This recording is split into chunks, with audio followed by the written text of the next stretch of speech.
যদি থাকে মনোবল হও তবে অগ্রসর পথ চলা শুরু করে দেখো তুমি সঠিক পথের দিশা পাবে তুমি। আলহামদুলিল্লাহি রাব্বিল আলামিন ওয়াসসালাতু ওয়াসসালামু আলা খাতামিন নাবিয়্যিন আম্মা বা'দ ফাউযু বিল্লাহি মিনাশ শাইতানির রাজীম বিসমিল্লাহির রহমানির রহিম। আসসালাতু ওয়াসসালামু আলাইকা ইয়া রাসূলাল্লাহ ওয়া আলা আলিকা ওয়া সাহবিকা ইয়া হাবিবাল্লাহ। আসসালাতু ওয়াসসালামু আলাইকা ইয়া নবিয়াল্লাহ ওয়া আলা আলিকা ওয়া সাহবিকা ইয়া নূরাল্লাহ। রসুল আকরাম নূরে মুজাসসাম শাহে বনে আদম সাল্লাল্লাহু তাআলা আলাইহি ওয়াসাল্লামের ফরমানে বরকতে নিশান, যার সারাংশ কিছুটা এমন যে তোমরা যখন কোনো কিছু ভুলে যাবে আমার প্রতি দুরূদ পাঠ করো, ইনশাআল্লাহ স্মরণে এসে যাবে। খুবই অসাধারণ বরকত এটি। রোজকার জীবনে আমাদেরকে এমন অনেক পরিস্থিতির সম্মুখীন হতে হয়, তো এই সময়েও দুরূদ শরীফ পাঠ করুন, এর বরকত হাসিল করুন। দর্শক, প্রোগ্রাম হচ্ছে সফলতার মূল্য পরিশোধ করুন, এবং আজকের বিষয় on of the biggest topic. দুনিয়াতে যেই সব কথা বলা হয়, আলোচনা করা হয়, সেই বিষয়ে অনেক বেশি আলোকপাত হয়। হতে পারে আমাদের দর্শকদের মধ্যে কিছু আছে যারা এই বিষয়টি সার্চ করে থাকে, পড়ে থাকে, কিংবা এই সম্পর্কে মাথায় চিন্তা ভাবনা থাকে। আমার উদ্দেশ্য হচ্ছে লিডারশিপ। লিডারশিপ কি? একজন লিডারশিপ কেমন হয়ে থাকে? একজন লিডারকে কি মূল্য পরিশোধ করতে হয় নাকি? এবং লিডার হওয়া সহজ নাকি কঠিন, এবং এর সাথে সম্পর্কিত অনেকগুলো প্রশ্নাবলী অনুষ্ঠানে সংযুক্ত করব। আপনিও যদি লিডার হতে চান, অথবা লিডারদেরকে খুব আক্ষেপের দৃষ্টিতে দেখছেন, তাহলে শুরু থেকে শেষ অবধি দেখবেন। ইনশাআল্লাহ আপনি অনেকগুলো বিষয় জানতে পারবেন। এই অনুষ্ঠানের বিশেষত্ব ও সৌন্দর্য মুফতি আহলে সুন্নাত মুফতি মোহাম্মদ কাসিম সাহেব দামাত বরকাতুল্লাহ আলিয়া উপস্থিত আছেন। ওয়েলকাম করছি ইনশাআল্লাহ আজ্জাওয়াজাল। প্রশ্নের ধারাবাহিকতা শুরু করছি।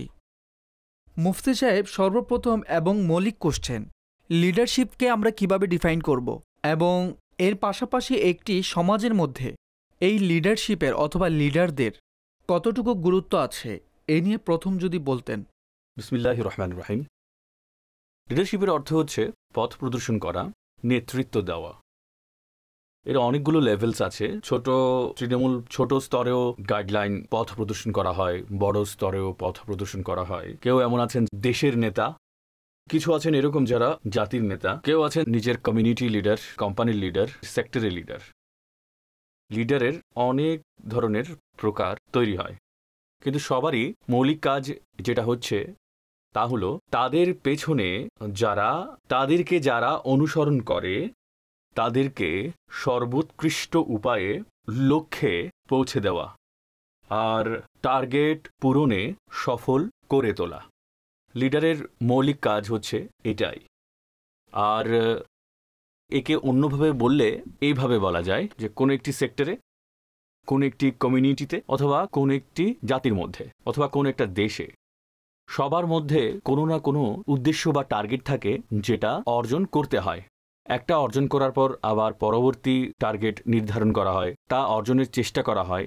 সেই উদ্দেশ্যগুলো পর্যন্ত পৌঁছানোর জন্য যে ব্যক্তি উল্লেখযোগ্য ভূমিকা পালন করেন এবং যে তার অধীনস্থদের নিজস্ব উৎকৃষ্ট উপায়ে নিয়ে যায়, সে পর্যন্ত নিয়ে যায়, তিনি হচ্ছেন একজন সফল লিডার। দ্বিতীয় বিষয় হচ্ছে নেতার প্রয়োজনীয়তা কি। দেখুন, সাধারণত এটা হয় যে হয় নেতা তাদেরকে নিয়ে চলবে, অথবা অনেক লোক তাদেরকে নিয়ে চলবে। যখন অনেক লোক তাদেরকে নিয়ে চলবে তখন প্রত্যেক মানুষের চিন্তা ভিন্ন হয়। তাই যখন চিন্তা ভিন্ন হবে এবং কর্মপদ্ধতি প্রত্যেকের ভিন্ন হবে, তখন কেউই কখনো এক ডাইরেকশনে চলতে পারবে না। একজন ব্যক্তি একটা চিন্তা করে, সে একটা পথকে ভালো মনে করে, অন্য ব্যক্তি আরেকটা চিন্তা করে, সে আরেকটা পথকে ভালো মনে করে। তো যখন চিন্তার ভিন্নতা হবে, মানসিক বিভিন্নতা হবে, তখন অভীষ্ট লক্ষ্যে পৌঁছানো সম্ভব হবে না। লিডারের উপকার এটা একটা যে, অর্থাৎ সব লোক লিডারকে নিজের মাইন্ড হিসেবে চিন্তা করে, নিজের সবকিছু তার উপর সমর্পণ করে দেয়, অর্থাৎ যেনবা তার চিন্তা এটা আমাদের সকলের চিন্তা। এটার উপকার হয় যে যত ধরনের মতপার্থক্য, ভিন্নতা এবং ডিফারেন্সেস থাকে সবগুলো শেষ হয়ে যায়, অথবা এটা মেনে নেওয়া হয়, তো এটা নিয়ে আলোচনা করা হয়, অথবা এগুলোকে রেখে কর্মপদ্ধতি একটা নির্ধারণ করা হয়। দুনিয়ার ইতিহাস দেখুন, এটা দেখতে পাবেন যে সবসময় যে জাতি উন্নতি করেছে অথবা যে দেশ উন্নতি করেছে সেখানে আবশ্যিকভাবে কোনো নেতার ভূমিকা অবশ্যই রয়েছে। নেতা ব্যতীত ভিন্ন ভিন্ন লোকেরা ভিন্ন ভিন্ন উপায়ে কাজ করতে থাকবে, কখনো ওই জাতি উন্নতি করতে পারবে না, কখনো ওই দেশ উন্নতি করতে পারবে না। এমনকি দুনিয়ার যে একটা সিস্টেম আছে, দেশের একজন প্রধান থাকেন, রাজা হিসেবে হতে পারেন, অথবা প্রেসিডেন্ট হিসেবে হতে পারেন, অথবা প্রধানমন্ত্রী হিসেবে হতে পারে, অর্থাৎ যার কাছে মেইন অথরিটি, যার কাছে সুপ্রিম অথরিটি আছে, সে আসলে মৌলিকভাবে সে লিডারই হন। আপনি যদি এদেরকে একটু সরিয়ে দেন, তারপর দেখুন জাতির অবস্থা কীরকম হয়। কোনো দেশের যদি নেতা না থাকেন তবে ওই দেশের অবস্থা কি হতে পারে, একেবারে ধ্বংস হয়ে যাবে। আচ্ছা, একইভাবে যতজন রাষ্ট্রপ্রধান অথবা এই যে ব্যক্তিরা আছেন, আবশ্যিক নয় যে রাষ্ট্রপ্রধান হওয়ার সাথে সাথে লিডারও হবেন। অর্থাৎ একজন ব্যক্তি যিনি কোনো দেশের বাদশাহ অথবা প্রেসিডেন্ট অথবা প্রাইম মিনিস্টার, সেখানে এটা আবশ্যিক নয় যে সেই ব্যক্তি ওই জাতির নেতা অথবা লিডার হবে। এর কারণ হচ্ছে যারা কাজ করে থাকে, কোনো স্ট্যাটাসে, কোনো পোস্টে কাজ করে থাকে, অন্যান্য ব্যক্তিদেরকে নিজের সাথে করে নিয়ে চলে, তারা দুই ধরনের হয়। একটা হচ্ছে ম্যানেজার, জি, আর একটা হচ্ছে লিডার। ম্যানেজার হচ্ছে তারাই যাদেরকে দায়িত্বের লিস্ট দিয়ে দেওয়া হয়েছে যে আপনাকে এসব এসব এসব করতে হবে, সে ওগুলো অনুসরণ করে চলে, আর সে সঠিক সেগুলোকে ইমপ্লিমেন্ট করায়। সঠিক। তার কাজ থাকে কেবল এতটুকুই। একে কখনো লিডার বলা হয় না। প্রকৃত অর্থে তারা কখনোই লিডার নয়, তারা হচ্ছে ম্যানেজার্স, তারা হচ্ছেন অ্যাডমিনিস্ট্রেটর। সঠিক। তারা হচ্ছে সিস্টেমকে চালায় অথবা একটা নিয়মকে চালু রাখে। লিডার হচ্ছে তারাই যে একটা পর্যায় থেকে তার থেকে উন্নততর পর্যায়ে নিয়ে যায়, একটি জায়গা থেকে তার থেকে আরো ভালো জায়গায় নিয়ে যায়। লিডারের মৌলিক ব্যাপারটি হচ্ছে এটি। এই জন্য আপনি দেখতে পাবেন দুনিয়ার প্রত্যেকটা দেশেই প্রধানমন্ত্রী থাকেন অথবা রাষ্ট্রপতি থাকেন, কোনো না কোনো সিস্টেমে তো চলেই, কিন্তু এই রকম পদে অধিষ্ঠিত প্রত্যেক ব্যক্তিকে ওই জাতির লিডার বলা হয়? লিডার বলা হয় না। তাকে সেই টাইটেলের সাথে স্মরণ করা হয়, ওনার হচ্ছে এটাই টাইটেল, আর এটা হচ্ছে এতটুকু সময়ের জন্য টাইটেল। এটা একটা বিষয়। আরেকটি বিষয় হচ্ছে, আরেকটা পার্থক্য দেখেন যে কোনো ম্যানেজার অথবা লিডারের মধ্যে এই পার্থক্য থাকে যে ম্যানেজারের জন্য একটা টাইম লিমিট থাকে। সঠিক। যেমন প্রেসিডেন্টের জন্য, প্রধানমন্ত্রীর জন্য অথবা বাদশার জন্য। আচ্ছা, বাদশার জন্য তো ওটা থাকে না। মোস্টলি যেটা হতে দেখা যায়, আপনাকে 4 বছর পরে, 5 বছর পরে আপনার পদ থেকে চলে যেতে হয়। লিডার তার লিডারশিপ থেকে কখনো অবসরে যান না। লিডার যখন হন তখন তার কাজ হচ্ছে উদ্দেশ্য পর্যন্ত পৌঁছানো, অথবা উদ্দেশ্য পর্যন্ত পৌঁছানোর জন্য পথকে অনেক বেশি সুগম করে দেওয়া। কিন্তু এরপর যদি তিনি মারা যান অথবা হারিয়ে যান, তবে তাকে লিডার হিসেবেই স্মরণ করা হয়। সঠিক। ঠিক আছে। মৌলিকভাবে দেশের উন্নতির জন্য, জাতির উন্নতির জন্য যে মাধ্যম রয়েছে সেটা হচ্ছে লিডারশিপ। আমি অনেক সেক্টর নিয়ে সার্ভে করেছি, সেখানে যতক্ষণ পর্যন্ত কেবলমাত্র অ্যাডমিনিস্ট্রেটর থাকে, তো সে তো ভালো কাজ করলে করলো, কিন্তু বৈপ্লবিক কাজ করেনি। বৈপ্লবিক মানে কোনো মারধর, খুন, রাহাজানি না। বিপ্লব অর্থ হচ্ছে অবস্থা বদলে দেওয়া, এক্সট্রাঅর্ডিনারি কিছু। বিভিন্ন দেশের অনেক হিস্ট্রি আপনি পাবেন।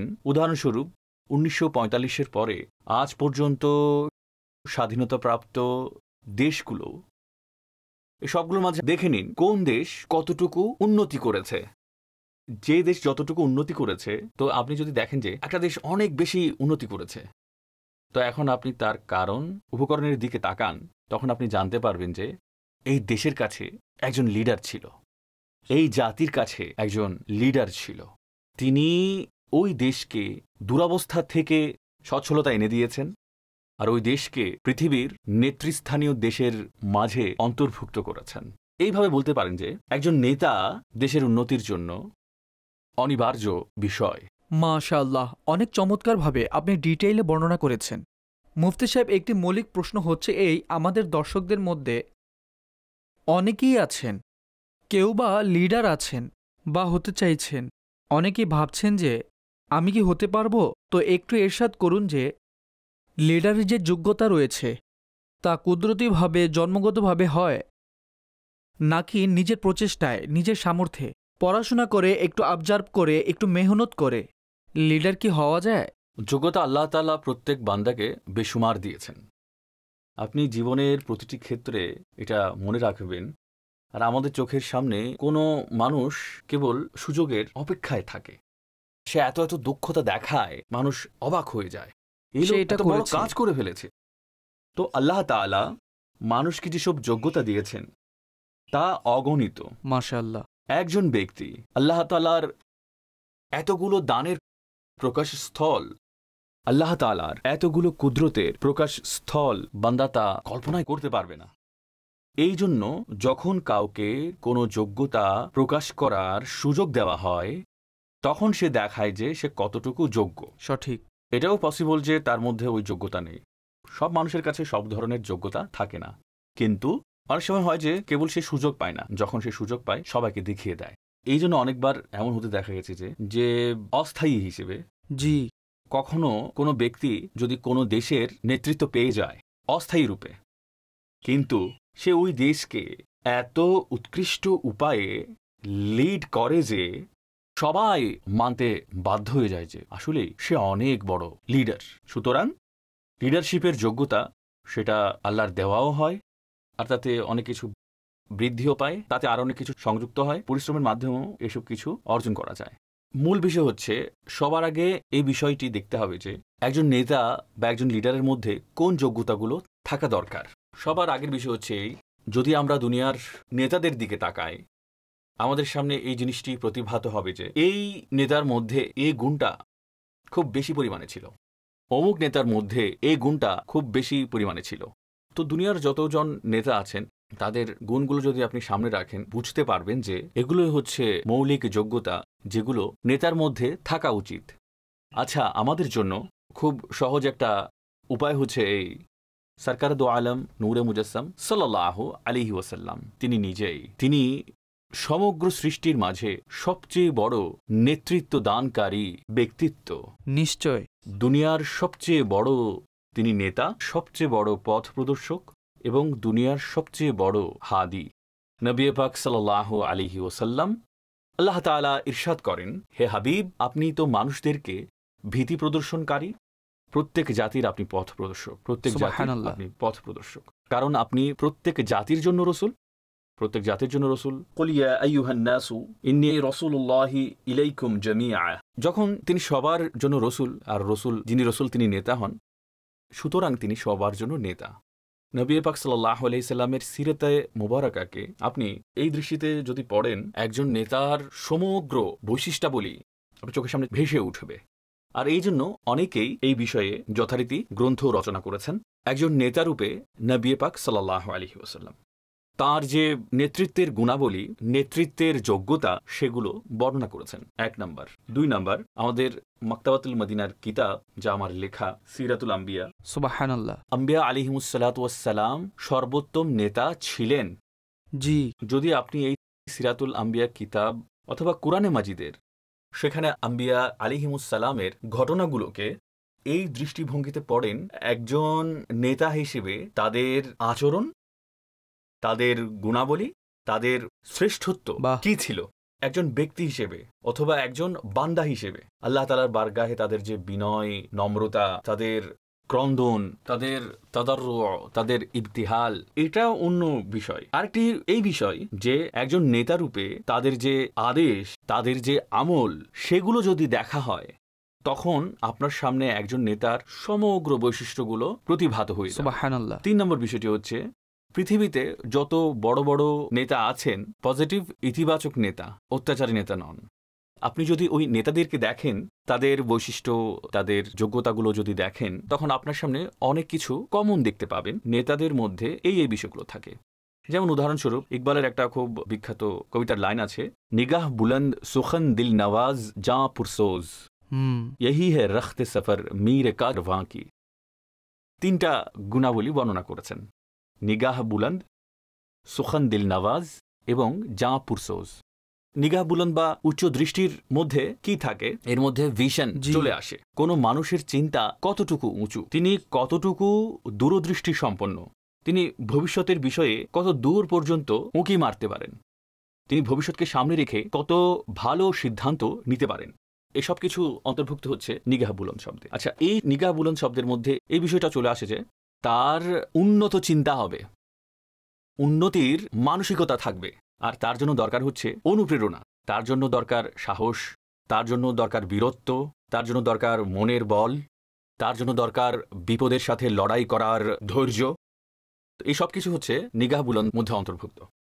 দ্বিতীয় বিষয় হচ্ছে সুখান দিল নওয়াজ। তাদের যে কথাবার্তা সেটা অন্যদের অন্তরকে আকৃষ্ট করবে, অন্যদের অন্তরকে আনন্দিত করবে, এবং এটা হচ্ছে খুবই মৌলিক বিষয়ের অন্তর্ভুক্ত। কারণ হচ্ছে যে একজন নেতা, একটি দল ব্যতীত তার কোনো অস্তিত্ব নেই। সঠিক। ঠিক আছে, লিডারের কাজ হচ্ছে যে দলকে, সবচেয়ে উত্তম টিমকে উৎসাহ দেওয়া আর তাদের থেকে কাজ আদায় করা। সঠিক। লিডারের কাজ হচ্ছে নিজে একলাই সারা দুনিয়াকে নিজের মাথার উপর তোলা নয়। তার কাজ হচ্ছে এই, সে একটা খুব ভালো টিম বানাবে, তাদের সাথে খুব ভালো উপায়ে তাদের কাছ থেকে কাজ আদায় করবে, আর তার জন্য ভালোবাসার কথাবার্তা, অন্যদেরকে নিজের কাছে আনা, নিজের কাছে আসতে দেওয়া, কাছে নিয়ে আসা, ঘনিষ্ঠ হওয়ার অনুভূতি জাগ্রত করা, এছাড়া আর কিছুই হতে পারে না। অন্যথায় সেই একই ঘটনা হবে, কোই করওয়া সে টুটা, কোই বদগুমা হারাম সে। আচ্ছা, এটা হচ্ছে তার সুমিষ্ট ভাষায় কথা বলা। যদি সুমিষ্ট ভাষায় কথা বলার কমতি থাকে, কেউ নেতিবাচক ধারণা পোষণ করবে অথবা কেউ টিম ছেড়ে দিয়ে বসে যাবে। সুতরাং দ্বিতীয় সবচেয়ে গুরুত্বপূর্ণ বিষয় হচ্ছে, সেটা হচ্ছে যে এটা হচ্ছে তার বলার ভঙ্গি, বলার পদ্ধতি, বলার ভাষা। সুবহানাল্লাহ। এটা হচ্ছে নিগাহ বুলন্দ ও সুখান দিল নওয়াজ। আর তৃতীয় বিষয়টি হচ্ছে জাঁ পুরসোজ, অর্থাৎ সেটা হচ্ছে তার নিজের, অর্থাৎ নিজের যে প্রাণ আছে, একটা আগ্রহে, একটা অনুপ্রেরণায়, একটা জোশে, একটা দাবিতে পরিপূর্ণ থাকবে, এবং তার মধ্যে একটা তপ্ত হৃদয় থাকতে হবে। এখন এই সোজ দিলের মধ্যে কি কি অন্তর্ভুক্ত হতে পারে? কল্যাণকামিতা। তার মনের মধ্যে নিজের জাতি অথবা যাদের সে নেতৃত্ব দিচ্ছে, যদি তাদের কল্যাণকামী সে না হয়, সে কখনোই লিডার হতে পারবে না। অর্থাৎ সে ম্যানেজার হবে, অ্যাডমিনিস্ট্রেটর হবে, যে কোনো কিছু হবে, কিন্তু লিডার হতে পারবে না। লিডার হচ্ছে সেই যার মধ্যে কল্যাণকামিতা রয়েছে, যার মধ্যে তার ফলোয়ার্স, যারা তার পিছনে চলছে, তাদের কল্যাণকামিতা থাকবে। এই জন্য আপনি দেখতে পাবেন কোরআনে মাজিদে আম্বিয়া আলাইহিমুস সালামের যেখানে আলোচনা করা হয়েছে, বেশিরভাগ যেসব উপদেশ রয়েছে তার জাতির জন্য সেগুলো কেমন ছিল, নিশ্চয় আমি তোমাদের অনেক বড় শুভাকাঙ্ক্ষী। খুব চমৎকার। তো এটাকে বলা হচ্ছে জাঁ পুরসোজ, একটি অসাধারণ। জাতির জন্য উন্নতি। এরপর যে কল্যাণকামিতা, এটা অভ্যন্তরীণ হতে পারে, আত্মিক হতে পারে, একটা বাচনিক হতে পারে, আর একটা প্রায়োগিক হতে পারে। 3 ধরনের হতে পারে। আবেগ অনুভূতি আছে, তা যেন সত্যিকার অর্থে তার জাতির সাথে সম্পৃক্ত হয়। সঠিক। 2 নম্বর, তার অন্তরের যে কল্যাণকামিতা সেটা যেন প্রকাশ করে, মুখের ভাষাতেই বোঝা যায় তার অন্তরের অবস্থা কি। আর 3 নম্বর, তার যে আমল আছে, সে নিজের উপকারের চেয়ে জাতির উপকারকে প্রাধান্য দেবে। আমি এটা বলি যে আমি একটা জাতির নেতা, আর অবস্থা এরকম যে আমার জাতি ক্ষুধায় মারা যাচ্ছে, আর আমার ঘরের মধ্যে খুব হাই ক্লাসের খাবার রেডি হচ্ছে, এটাকে জাঁ পুরসোজ বলা হবে না। তো এটা আমি প্রায়োগিকভাবে বলতে পারছি না আসলেই আমার অন্তরে তাদের জন্য কল্যাণকামিতা রয়েছে। এর যদি উদাহরণ দেখতে চান তাহলে সাইয়েদনা উমর ফারুক রাদিয়াল্লাহু তাআলা আনহুর উদাহরণ দেখতে পারেন। তার শাসনামলে যখন খরা দেখা গেল, যাকে আমু রমাদা, তার যুগে যখন খরা দেখা গেল, তখন যতদিন খরা বিদ্যমান ছিল তিনি তার তরকারিতে ঘি দেওয়া পরিত্যাগ করেছিলেন। আল্লাহু আকবার, কি অসাধারণ! অসাধারণ! এটা কিভাবে হতে পারে? আমার জাতি ক্ষুধায় তারা তড়পাচ্ছে, আর আমি কিনা তরকারিতে ঘি ব্যবহার করছি। তো এই কাজটা কি? এটা হচ্ছে প্র্যাকটিক্যালি করে দেখানো যে আমাদের জনগণের জন্য কতটুকু টান রয়েছে। বর্তমান যুগে মানুষ নেতাদের কাছ থেকে বিতৃষ্ণ হয়ে যায়, এর কারণ হচ্ছে এটাই। তারা বলে যে ভাই, তারা সবচেয়ে দামি এসিতে বসে আমরা রোদে পড়া মানুষদের জন্য কথা বলছেন, তারা উৎকৃষ্ট মানের খাবার, তাও প্রয়োজনের চেয়ে বেশি এবং অনেক বেশি দামি খাবার খেয়ে আমাদের ক্ষুধাকে তারা স্মরণ করেন, তারা আমাদের ক্ষুধার জন্য নিজের খাবারকে উৎসর্গ করতে প্রস্তুত নন। সুতরাং লিডারের বুনিয়াদী কিছু গুণাবলী আমি বর্ণনা করেছি। তার মধ্যে ভিশন থাকতে হবে, চিন্তা থাকতে হবে, অভিজ্ঞতা থাকতে হবে, কল্যাণকামিতা থাকতে হবে, মানুষকে সাথে নিয়ে চলার মানসিকতা থাকতে হবে, কাছে টানার যোগ্যতা থাকতে হবে, ভবিষ্যতের ব্যাপারে চিন্তা করার যোগ্যতা থাকতে হবে, পরিশ্রম করতে হবে, অন্তরের মধ্যে অন্যের জন্য সহমর্মিতা থাকতে হবে এবং সেই সহমর্মিতাকে মুখের ভাষায় প্রকাশ করতে হবে এবং তার সাথে প্র্যাকটিক্যালি তাদের জন্য কিছু করতেও হবে। এগুলো হচ্ছে ওই সমস্ত বিষয় যা একজন লিডারের বৈশিষ্ট্যের মধ্যে অন্তর্ভুক্ত। মাশাআল্লাহ মাশাআল্লাহ, খুব সুন্দর, অনেক বিস্তারিত হবে। এবং এই প্রোগ্রামে যেমনটি একটি মজার বিষয় রয়েছে, আপনি এই টপিকে অনেক কিছু পড়েছেন বা শুনেছেন, কিন্তু অ্যাজ এ মুসলিম যখন আমাদের কোরআন ও হাদিসের রেফারেন্সগুলো দেওয়া হয় খুব ভালো লাগে। মুফতি সাহেব অনেকেই তো লিডার হতে চায় এবং যখন লিডারের কিছু শান ও শকত দেখে, তারা আসলে প্রোটোকল থাকে, লোকেরা স্লোগান দেয়, হেডিংস লাগে এবং আলোচনা হয়ে থাকে, তখন একটি আগ্রহ ও জোশ সাধারণ মানুষের মনেও জাগ্রত হয় যে আমিও এমন হব। তো লিডার হওয়া কি সহজ নাকি কঠিন, এবং এর মূল্য কি? আপনি কি মনে করেন এই ক্ষেত্রে? তাকে কি মূল্য পরিশোধ করতে হয়? এটা আপনি খুব ভালো কথা বলেছেন। লিডারে যখন মানুষ প্রোটোকল দেখে, মানুষ বলে যে আমাকেও এরকম হতে হবে। এটা কেবল এই সেক্টরে নয়, জি, যে কোনো সেক্টরে সফল ব্যক্তি থাকলে যাকে দেখে মানুষের অন্তরে এই ইচ্ছে জাগে, এর মতো হব। কোরআনে পাকের মধ্যে কারণের ঘটনা, কারণ যখন তার শান ও শওকত এবং তার ধন সম্পদ নিয়ে বের হলো, তার সাথে সওয়ারির আধিক্য এবং সওয়ারির উপর খুব দামি দামি সরঞ্জাম দিয়ে সাজানো ছিল, আর তার ধনভাণ্ডারের চাবি বহন করার জন্য উটের একটা অনেক লম্বা সারি ছিল, যেগুলো হচ্ছে তার চাবি বহন করত। তো মানুষ দেখে বলল যে হায়, কত বড় সৌভাগ্যবান, হায় আমরাও যদি এরকম হতে পারতাম।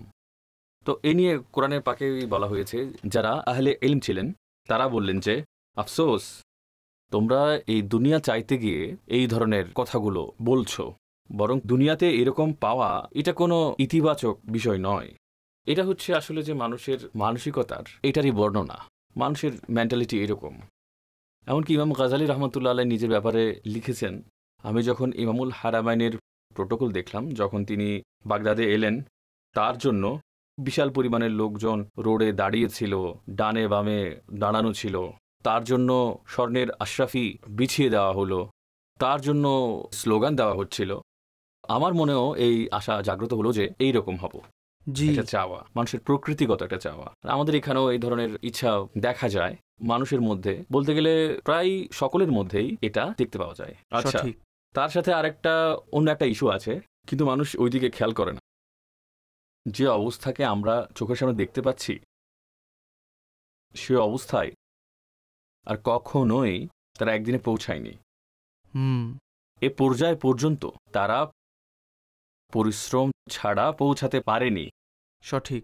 আর কখনোই তারা ওই ধরনের মর্যাদা পর্যন্ত কষ্ট ব্যতিরেকে এমনি পৌঁছাননি। পেছনে অনেক লম্বা একটা প্রসিডিওর থাকে, এর অনেক বড় একটা ডিউরেশন থাকে, অনেকগুলো অ্যাক্টিভিটিসের একটা ধারাবাহিকতা, তারপরে গিয়ে তিনি সেখানে পৌঁছাতে পারে। দুনিয়াতে যতগুলোই হোক না তিনি কোনো প্লেয়ার্স অথবা কোনো খেলোয়াড় হন, অথবা অন্য কোনো বিষয়ে সে কোনো বড় স্থানে হোক, সে কোনো খুব বড় একজন ধনবান ব্যক্তি হোক, সে কি একদিনেই ধনী হয়ে গেছে?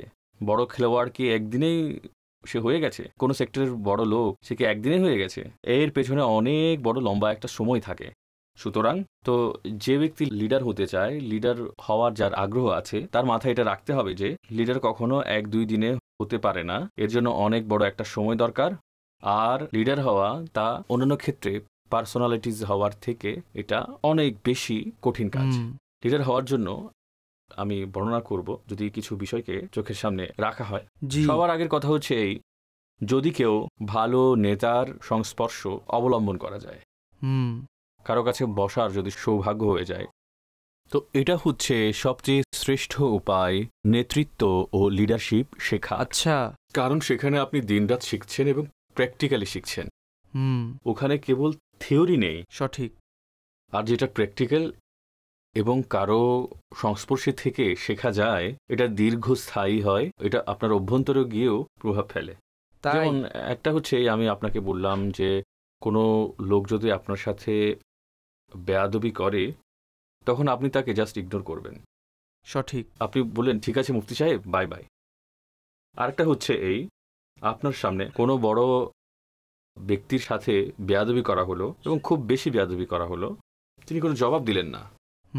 তখন আপনি তাকে বললেন যে আপনি কোনো জবাব দিলেন না, তো তিনি বললেন যে আল্লাহ তাআলা বলেছেন ওয়ারিদ আনিল জাহিলিন খুযিল আফওয়া, মাফ করো এবং জাহিলদের থেকে মুখ ফিরিয়ে নাও। সেটার উপর আমি আমল করেছি। এখন দেখুন সেই একই কথা তিনি আপনার সাথে বলেছেন, কিন্তু কাজের পরে এই কথাটা বলার যে প্রতিক্রিয়া তা আপনার মনে এত গভীর হবে, কখনো আপনার সামনে যদি এরকম ঘটনা ঘটে ওই কথা আপনার মনে পড়ে। সঠিক।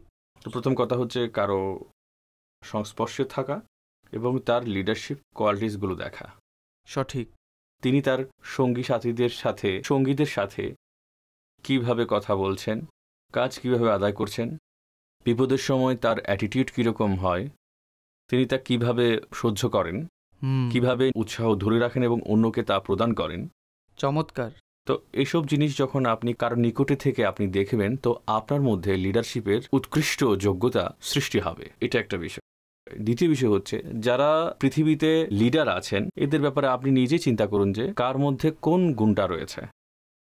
তারপর আপনি তাদের ইতিহাস পড়ুন। ইতিহাস পড়তে গিয়ে অতীতের আরও 1000 বছরের পুরনো মানুষের ইতিহাস পড়তে পারবেন এবং তাদের গুণাবলীগুলো একত্রিত করুন। তাদের মধ্যে অধিকাংশ কোনো সেক্টরের যেগুলো বুনিয়াদী গুণাবলী থাকে সেগুলো 20-25টা থাকে। সঠিক। সফল ব্যক্তির যেসব বৈশিষ্ট্য তাও 20-25টা হবে। ব্যর্থ লোকের আচরণ তাও 20-25টা হবে। একইভাবে যারা সফল নেতা রয়েছেন এবং যারা ব্যর্থ নেতা রয়েছেন দুইজনেরই গুণাবলী এবং আচরণ এগুলো আপনি খুব সহজেই পেয়ে যাবেন যে অমুক যিনি সফল হয়েছেন তার সফল হওয়ার পেছনে কি কারণ ছিল, আর আরেকজন যিনি ব্যর্থ হয়েছেন তাকে কেন পরিত্যাগ করেছে। সঠিক। তো আপনি তখন বুঝতে পারবেন যে সফলতা কি, ব্যর্থতা কি, লিডারশিপ কি, আপনি বুঝতে পারবেন। তৃতীয় বিষয় হচ্ছে জীবনে সবসময় শেখার আমলটা জারি রাখতে হবে। যে লিডার শেখা এবং পড়া এবং পর্যবেক্ষণ করা, নিজের পর্যবেক্ষণকে অবলোকন করার পরিত্যাগ করে সে পশ্চাৎ থেকে আরও পশ্চাৎপদ হতে থাকে। সুতরাং কারো সংস্পর্শ অবলম্বন করতে হবে। কোনো লিডারশিপ কেসকে আপনি স্টাডি হিসেবে আপনি খুব গভীরভাবে দেখুন, ভাবুন, বুঝুন, পড়ুন, বৈশিষ্ট্যগুলো একত্রিত করুন। সফল নেতা এবং ব্যর্থ নেতা তাদের জীবনী পড়ুন, তাদের দোষ এবং গুণ পর্যবেক্ষণ করুন, তারপর তার নিজের উপর ইমপ্লিমেন্ট করা এগুলো আগের সকল কাজ থেকে বেশি জরুরি। রেজাল্ট এইটাই। অন্যথায় বিষয়টা এরকম হয়ে গেল যে আপনি মিষ্টি তৈরি করার জন্য 1000 রেসিপি, তুর্কি লোকেরা এরকম বানায়, গ্রিকের লোকেরা আরেক রকম বানায়, ইন্ডিয়ার লোকেরা এরকম বানায়, কাশ্মীরিরা এরকম বানায়, কিন্তু আমি কিছুই জানি না, এর কোনো উপকার নেই। সুতরাং সমগ্র দুনিয়া থেকে কেবল কর্মপদ্ধতি জমা করা এবং ইমপ্লিমেন্ট না করা, তার উপর বাস্তবে কাজ না করা, এগুলোর কোনো উপকার নেই। একজন ব্যক্তি লিডারের কোয়ালিটি এটা পড়লো যে লিডারের মন অনেক বড় হয়, তাদের খুব বুক অনেক বড় হয়, তারা ছোটোখাটো কথাকে এমনিতেই ইগনোর করে, তাদের মন তো দরিয়ার মতো, সমুদ্রের মতো প্রশস্ত হয়, বড় হয়। এর মধ্যে ছোটোখাটো যেসব কথাবার্তা আছে, সমুদ্রের মধ্যে কোনো ময়লা থাকলে কোনো কিছুই হয় না। এখন সে এটা পড়েছে, সে এটা নিয়ে ভাষণও দিয়েছে, তারপরে কোনো একজন এসে একটু ঠান্ডা গরম কথাবার্তা বলে ফেলেছে, তখন সে বলল যে আমি তোকে কবরে যাওয়ার আগ পর্যন্ত ছাড়ছি না। সঠিক। তো এখন যদি তার আমল যদি এরকম হয় তাহলে তার সকল বিষয় ফেইল্ড হয়ে গেছে, এতে কোনো ফায়দা নেই। সুতরাং এই কাজগুলো করতে হবে এবং এর উপর আমল করতে হবে। একজন ব্যক্তি 1 পোয়া দুধ খেলে হজম হয় না, সে বলল যে আমি 5 লিটার খাবো, আমাকে একটা সুযোগ দাও, হজম করতে পারবো। তাই তাকে বলতে হবে যে তুমি 1 পোয়া হজম করতে পারো না, তোমার দৌড়াদৌড়ি শুরু হয়ে যায়, 5 লিটার খেলে তুমি কি করবে? তো বিষয় হচ্ছে এই, একজন লোককে যখন 2 জনের লিডার বানানো হলো বা 2 জনের নেতা বানানো হলো, 10 জন ব্যক্তির লিডার বানানো হলো, ব্যবহারটা কিরকম? সঠিক। 10 জন লোকের নেতা হয়ে সে যদি লিডার হওয়ার শর্ত পূরণ করছে, তার অধীনস্থরা তার উপর সন্তুষ্ট আছে এবং তারা বলে যে মাশাআল্লাহ, আমরা এর সাথে সফর করেছি, আমরা এর সাথে সময় কাটিয়েছি, আমরা তার অধীনে কাজ করেছি, আমরা তার মাঝে খুব ভালো যোগ্যতা দেখেছি, এর অর্থ দাঁড়াচ্ছে এই, তাদেরকে আরও অগ্রসর করতে পারবে। কিন্তু এখন যদি 2 জন মানুষ 4 জন মানুষও তার উপর সন্তুষ্ট না হয়, এখন সে যদি বলে যে আল আমান ওয়াল হাফিজ, আমরা যদি আবার এর কাছে আসি, মরে যাব তবুও আমরা এর কাছে যাব না, তারপর তাকে এটা বলা হয় যে তাকে নিয়ে আরও কোনো উচ্চ পর্যায়ের নেতা বানানো হয়, সমগ্র জাতিকে ধ্বংস করার জন্য লিডার বানানো হয়। সুতরাং লিডার বাছাই করার সময় এটা দেখতে হবে যে যে পর্যায়ে তার অবস্থান আছে সেই পর্যায়ে তার আচরণ কীরকম গোষ্ঠীর লোকজনের সাথে। আপনার বংশের লোকজনকে আপনি সাথে নিয়ে চলতে পারছেন যেভাবে চলার দরকার ছিল? যদি আপনাকে কোনো ছোট প্রতিষ্ঠানের হেড বানানো হয়, আপনি কি সেই প্রতিষ্ঠানকে সেইভাবে চলতে পারছেন নাকি চলতে পারছেন না? যে ব্যক্তি ম্যানেজার হওয়ার যোগ্যতা রাখে না, তার লিডার হওয়ার কোন যোগ্যতাই নেই। সঠিক। আসল কথা হচ্ছে একজন লিডারের পায়ের সমান হয়, লিডার এর পরে গিয়ে শুরু হয়। ঠিক তাই। তো যে ব্যক্তি ম্যানেজমেন্টের মধ্যে ফেল করেছে সে কিভাবে লিডার হতে পারে? অসাধারণ, খুবই চমৎকার এবং খুব গুরুত্বপূর্ণ কথা মুফতি সাহেব সংক্ষিপ্তভাবে আলোচনা করেছেন। আর এই হচ্ছে একটি পরিমাপক। যারা এই লিডার হওয়ার চিন্তা ভাবনা করছেন, রাতে চিন্তা করলে এই ধরনের স্বপ্ন দেখে থাকেন, তো এই টেস্টার নিয়ে ভাবুন। আমাদের কাছে অলরেডি যেই দায়িত্ব আছে, যদিও 10 জন মানুষই হোক না কেন, তো এতে আমরা কেমন সফলতা অর্জন করতে পেরেছি? আপনি যদি ভালো করছেন তবে মুবারকবাদ আপনাকে, পরবর্তীর আশা করুন। আর বর্তমানে যদি ব্যর্থতা থাকে তাহলে প্রথমে নিজের কাজে মনোযোগ দিন। আরও কিছু প্রশ্ন আসে, ইনশাল্লাহ তা মুফতি সাহেবকে করব, কিন্তু অডিয়েন্সও আমাদের সাথে মাশাআল্লাহ শিক্ষার্থীরা উপস্থিত আছেন, তারাও হাত তুলছেন। আসুন এখান থেকেও একটি প্রশ্ন সংযুক্ত করি। জি, মাইক দিন। মুফতি সাহেবের কাছে আমার প্রশ্ন হলো, একজন লিডার হওয়ার প্রচেষ্টারত কোন ব্যক্তি অথবা বংশের প্রধান লোক সে নিজের আত্মবিশ্বাস এবং সিদ্ধান্তের দক্ষতা কিভাবে তৈরি করবে? জি মুফতি সাহেব, মাশাআল্লাহ, মৌলিক বৈশিষ্ট্য বলা যায়, কি বলবেন? আত্মবিশ্বাস তো একজন লিডারের জন্য জরুরি, একইভাবে সিদ্ধান্ত নেওয়ার ক্ষমতা একজন লিডারের জন্য জরুরি। সেটাকে এইভাবে বলা যায় যে একজন শিক্ষার্থী, তাকে পরীক্ষা দিতে হবে। ওই পরীক্ষা আত্মবিশ্বাসের সাথে দেবে না আত্মবিশ্বাস ছাড়া দেবে, সেটা কিভাবে বোঝা যাবে? যদি তার মধ্যে প্রিপারেশন থাকে, পুরো সিলেবাস সে কমপ্লিট করেছে, পুরো সিলেবাস সে পড়েছে, সে পুরো ভরসা নিয়ে গিয়ে বসে যাবে যেখান থেকে প্রশ্ন করা হোক আমি পারবো। সঠিক। আর সে যদি অর্ধেক সিলেবাস পড়ে, তার যদি জানা না থাকে যে প্রশ্ন কোত্থেকে আসবে, তো এখন আত্মবিশ্বাস সেটা শেষ হয়ে যাবে। আচ্ছা, একজন ব্যক্তি বক্তব্য দেন, একজন ব্যক্তি লেকচার দেন, প্রিপারেশনও নিয়েছেন এবং তিনি প্র্যাকটিসও করেছেন, তো তার মধ্যে এই ভরসাটা থাকবে যে আমি ডিল করতে পারবো, জি আমি লেকচার দিতে পারবো।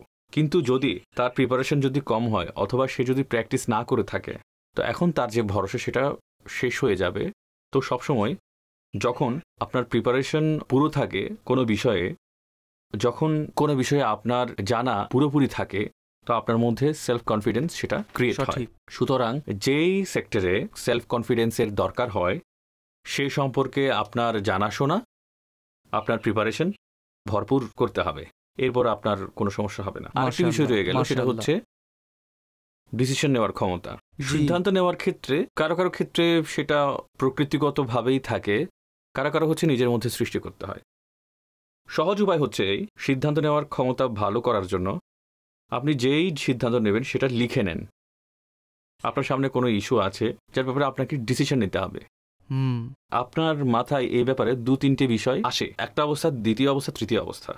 প্রত্যেক অবস্থার মধ্যে এটা লেখেন যে এই অবস্থার ক্ষেত্রে, অর্থাৎ এই সিদ্ধান্ত নেওয়ার ক্ষেত্রে এটা উপকার হবে, এটা ক্ষতি হবে, এই সিদ্ধান্ত নিলে আমার এটা উপকার হবে, এটা ক্ষতি হবে, এই সিদ্ধান্ত নিলে এই উপকার হবে, এই ক্ষতি হবে। তিনটি কোনো ব্যাপারে নিজের সামনে লিখুন, পর আপনি এগুলোর মাঝে কম্পেয়ার করুন। কম্পেয়ার করার পর আপনি বুঝতে পারবেন যে এটা হচ্ছে ওই ডিসিশন যেটাতে সবচেয়ে বেশি উপকারিতা আছে, সবচেয়ে কম ক্ষতি আছে।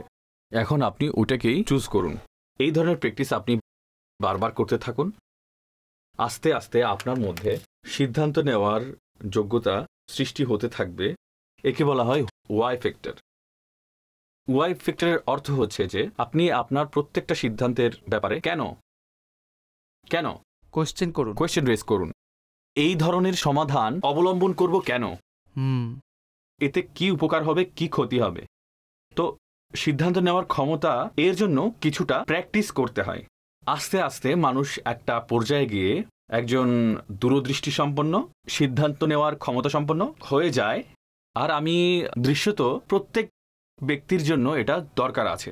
কারণ আমাদের সিদ্ধান্ত বেশিরভাগ ক্ষেত্রে আবেগের উপর নির্ভর করে, বিবেকের ভিত্তিতে খুব কম হয়। যেমন 99% নয়, 99%-এর পরে আরও 99% যেসব তালাক হয় সেগুলো সিদ্ধান্ত নেওয়ার ক্ষমতা থেকে হয় না, আবেগের ক্ষমতা থেকে হয়। ঠিক তাই। ঠিক আছে, 50% বিয়ে হচ্ছে আবেগের শক্তিতে। এর ফলে কি দেখা যায়? এর ফলে দেখা যায় যে আবেগ কখনো দীর্ঘস্থায়ী হয় না, আবেগ ক্ষণস্থায়ী হয়। আজকে আপনার আবেগ এরকম, কালকে ওই রকম, কিন্তু আপনি যদি বিবেক এবং লজিকের উপর ভিত্তি করে সিদ্ধান্ত নেন, এর মধ্যে আছে কন্টিনিউইটি, ধারাবাহিকতা থাকে, এবং আপনি একে দীর্ঘস্থায়ীভাবে চালাতে পারবেন। সিদ্ধান্তের জন্য সেটা ফ্যামিলির হোক, চাকরির ক্ষেত্রে হোক, সেক্টর অবলম্বন করার ক্ষেত্রে হোক, একে ছোট ছোট সেগমেন্টে, যেমন এখানে হচ্ছে স্যালারি 50,000 এবং আরেকটাতে স্যালারি 55,000, যেহেতু এখানে 5,000 বেশি পাওয়া যাচ্ছে, এই ডিসিশনটা নিয়ে ফেলো। এটা ডিসিশন নয়, এটা হচ্ছে পয়সার খাতিরে কাজ করতে যাওয়া। ঠিক, সিদ্ধান্তের অর্থ হচ্ছে যেটা আপনার জীবনে অনেক দূর পর্যন্ত প্রভাব ফেলবে, সেটা হচ্ছে সিদ্ধান্ত। সুতরাং সিদ্ধান্ত নেওয়ার ক্ষেত্রে উপায় হচ্ছে এটাই, লিখে ডিসিশন নিন। আস্তে আস্তে ডিসিশন নিতে নিতে আপনি ওই পর্যায়ে পৌঁছে যাবেন, বাসে চড়ার সময় এমন একটা ডিসিশন নিয়ে ফেললেন, সেটাও খুব ভালো ডিসিশন হবে।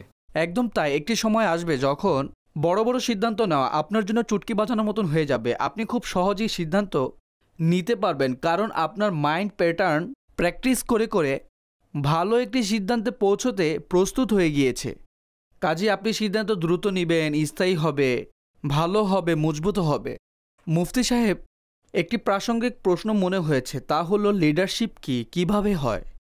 এর আপ ডাউন হওয়া নিয়ে আপনি বলছেন। আচ্ছা, একজন মুসলমান কি ইসলামিকভাবে লিডার হওয়ার আকাঙ্ক্ষা রাখতে পারে মনে? ইসলাম কি বলে? কারণ বেশিরভাগ ক্ষেত্রে এর মধ্যে ক্ষমতার লিপ্সা, লালসা অথবা লোভ, পজিটিভ বা নেগেটিভ যাই বলি না, দুটি অসম্ভব হতে পারে। তো আপনি কি অ্যাড্রেস করবেন ভিউয়ার্সদের, অর্থাৎ ইসলাম ও শরীয়ত এই সম্পর্কে কি বলে? নাম্বার 2, এরই সাথে জড়িয়ে দিই, যেহেতু সময় কম, আমরা কি বুজুর্গদের এমন কোনো ঘটনা পড়েছি, শুনেছি যে তারা কোন পদের অফার পেলেন? অনেকে তো অ্যাকসেপ্ট করেছেন, অনেকে অস্বীকৃতি জানিয়েছেন। তো মতামত ভিন্ন, তবে কাজ একটি। সুতরাং তাদের নিয়তে কি পার্থক্য ছিল, এবং এটিকে আমরা নিজের ব্যক্তিত্বের হিসেবে কিভাবে আমরা বুঝতে পারি? অর্থাৎ আমার যদি কোনো সুযোগ মিলে তো আমার অ্যাকসেপ্ট করা উচিত, তাহলে কেন? আর আমি যদি ডিনাই করি সেটাও কেন? দেখুন, লিডার হওয়ার ক্ষেত্রে ইসলামের শিক্ষা কি, আর বুজুর্গানের দিন অনেক জায়গায় এই ধরনের ক্ষেত্রে আগে থেকেই সেটা রিজেক্ট করে দিয়েছেন, রিফিউজ করে দিয়েছেন। তার কারণ কি ছিল? এর সাথে আরেকটি বিষয় রিলেটেড আছে, একজন লিডারের দায়িত্ব কি কি হয়, আর অনেক লোক লিডার হওয়া থেকে বেঁচে থাকে, সেটা কেন বেঁচে থাকে? এটা তো অনেক দীর্ঘ টপিক, হয়তো এটা আমরা পরবর্তী এপিসোডে আমরা বলবো। কিন্তু এখন আপনি যে কথা জিজ্ঞাসা করেছেন, ইসলামিক্যালি এর ব্যাপারে কি বলা হয়েছে? ব্যাপারটা হচ্ছে অধিকাংশ ক্ষেত্রে যে আমল, তাদের মূল ভিত্তি হচ্ছে নিয়ত, যেটা হাদিসে মুবারাকায় রয়েছে, আমলের ফলাফল নিয়তের উপর নির্ভরশীল। যে কোনো ব্যক্তির কোনো পদে অধিষ্ঠিত হওয়ার ক্ষেত্রে তার নিয়ত কি? সঠিক। একজন ব্যক্তি লিডার হতে চায়, লিডার হওয়ার ক্ষেত্রে তার নিয়তটা কি? ভালো নিয়ত হতে পারে, খারাপ নিয়ত হতে পারে, এমন নিয়ত হতে পারে সেখানে দৃশ্যত কোনো খারাপ নিয়ত নেই, কিন্তু পরবর্তীতে গিয়ে তা আমাকে কোনো খারাপের দিকে নিয়ে যাচ্ছে কি? সঠিক। বুজুর্গানের দিনের আপনি যে কথা বলেছেন, পদ অফার করা হয়েছিল কিন্তু তারা রিফিউজ করেছেন, জি, এই কারণে না যে তাদের মধ্যে আগে থেকে নিয়ত খারাপ ছিল। সঠিক, এটা কারণ ছিল না। ইমামে আজম রাদিয়াল্লাহু তাআলা আনহুকে কাজী হওয়ার জন্য প্রস্তাব করা হয়েছিল। কাজী হওয়ার পোস্ট, এটা অনেক বড় একটা পোস্ট, কিন্তু তিনি তা অস্বীকার করলেন। অস্বীকার করার কারণে তাকে জেলে পোরা হয়েছিল। তো সেটা কি ছিল? কাজী হওয়ার ক্ষেত্রে তার এই শঙ্কা ছিল যে ভবিষ্যতে গিয়ে কখনো আমার ভুল সিদ্ধান্তের কারণে কারো উপর জুলুম যেন না হয়, অথবা এই যে বাদশাহ, সে যেন শরীয়ত বিরোধী কোনো সিদ্ধান্ত নিতে আমাকে বাধ্য না করে। আল্লাহু আকবার। সুতরাং আমি এখন থেকে প্রত্যাখ্যান করছি, আমি এটা হতে পারবো না। ক্ষমতার প্রয়োজন নেই। লিডার হওয়ার ক্ষেত্রে এটা হতে পারে যে কোনো ব্যক্তি এই জন্য প্রত্যাখ্যান করে যে তার মনে হচ্ছে যে ভাই, এটা এত বড় দায়িত্ব, আমি এই দায়িত্ব পালন করতে পারবো না, আমার এক্ষেত্রে ভুল সিদ্ধান্ত হতে পারে, অথবা আমাকে দিয়ে নেওয়া হতে পারে, আমি সেটা করতে চাই না। একটা কারণ এটাও হতে পারে। দ্বিতীয়ত, এর নিচে যা আছে, যার মূল ভিত্তি হচ্ছে নিয়ত। একজন ব্যক্তি লিডার সে আসলেই খারাপ নিয়তে হতে চায়, অথবা লিডার হওয়ার ক্ষেত্রে কষ্ট তো বেশি, কিন্তু কষ্ট তো ডাকাতকেও করতে হয়। আমি এই কষ্ট যেটা আছে সেটা করে নেব, এরপরে যে মজ মাস্তি আছে, জি, সম্মান আছে, খ্যাতি আছে, ধন সম্পদ আছে, ক্ষমতা আছে, অথরিটি, ক্ষমতা যে আছে, এসব কারণে আমি লিডার হব। মজাই ভিন্ন। তো এই যে এই ধরনের যেসব বিষয় দেখা যায়, নেতৃত্বের জন্য মানুষ তার প্রাণ দিতেও প্রস্তুত থাকে, এর পেছনে বেশিরভাগ কারণ এরকমটাই থাকে। এখন এর পেছনে যদি খারাপ নিয়ত থাকে, খ্যাতি, সম্পদ, এই ধরনের সম্মান আকাঙ্ক্ষা করা নিন্দনীয়। সঠিক। আর সম্পদের জন্য এটা করা, এটা হচ্ছে জাতির ক্ষতি করা। সঠিক। নেতা বা লিডারের কাজ হচ্ছে মানুষের কল্যাণকে অগ্রগামী করা, নিজের উপকারকে সামনে রেখে কাজ করা, এটা লিডারের কাজ নয়। অনেকেই যে নেতৃত্ব থেকে দূরে থাকেন, এই কারণে দূরে থাকেন। ভালো নিয়োগ যদি থাকে অনেক ভালো হতে পারে, কারণ বিষয়টা হচ্ছে এরকম, একজন নেতা একটা কথা বলে, তার বলাতে হাজারো লাখো লোক সেটা মেনে নেয়, জি, সেটার উপর আমল করে। লাখো লোক আমল করার ফলে যে সওয়াব হবে, সেই সওয়াবটা ওই ব্যক্তি পাবে। তো এখন যদি একজন ব্যক্তি যদি এই কারণে নেতা হয় যে আমার কথার কারণে লাখো ব্যক্তি আমল করবে আর তার সওয়াব আমি পাবো, আমার সওয়াব লক্ষগুণ বেড়ে যাবে, এটা তো খুব ভালো নিয়ত একটা বিষয়। আরেকটা বিষয়, একজন ব্যক্তি এই জন্য নেতা হয় যে সে মানুষের কষ্ট দূর করতে চায়। সে জানে যে আমার লোকেরা কষ্টে আছে, দুঃখে আছে, সমস্যায় আছে, আমি যদি কোশিশ করি, পরিশ্রম করি, আমি যদি নেতৃত্বে যাই, আমি এই কষ্টের একটা সমাধান বের করতে পারবো। এটাও একটা নেকির কাজ।